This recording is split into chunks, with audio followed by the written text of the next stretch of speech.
surtout dans les couples. Lorsqu'il y a des insultes, lorsqu'il y a de la violence, c'est irréversible.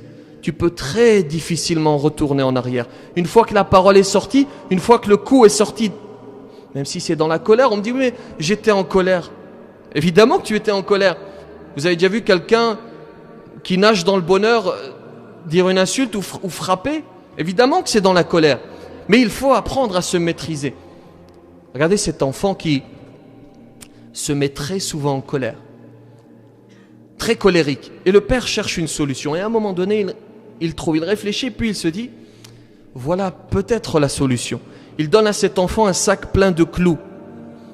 Il lui dit, vois-tu le jardin, le mur dans le jardin, à chaque fois que tu te mettras en colère, tu vas planter un clou sur ce mur. Et effectivement, c'est ce qu'il va faire. À chaque fois qu'il se met en colère, il va dans le jardin et il plante un clou. Et à un moment donné, il constate physiquement le nombre. Il constate qu'il se met très souvent en colère. C'est très intelligent ce que le père a demandé à son fils. Il constate réellement qu'il est très colérique. Et avec cette prise de conscience, il entreprend une réforme. Il décide de diminuer ses colères petit à petit jusqu'à arriver à un point où il constate qu'il ne se met plus en colère. Et il va voir son père, très heureux, lui dit « Cher père, voilà, je suis guéri, je ne me mets plus en colère. » Le père est heureux. Et il lui dit alors, dans ce cas, va retirer tous les clous. Et effectivement, il repart dans le jardin et puis il retire les clous, un à un. Il se représente devant son père, plutôt son père le rejoint dans le jardin. Il lui dit, regarde, c'est très bien, tu as retiré les clous, mais observe ce mur. Il manque quelque chose.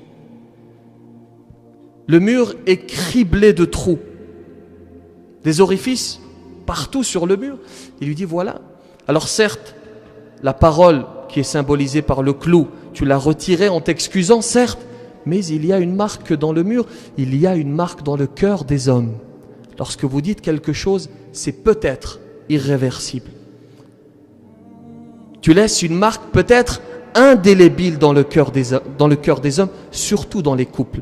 Il y a un proverbe arabe qui dit « Tu es le maître des paroles que tu n'as pas prononcées et tu deviens esclave des paroles que tu laisses échapper. » Qu'Allah subhanahu wa ta'ala nous accorde de maîtriser nos colères. Assalamu alaikum, alaikum, yeah.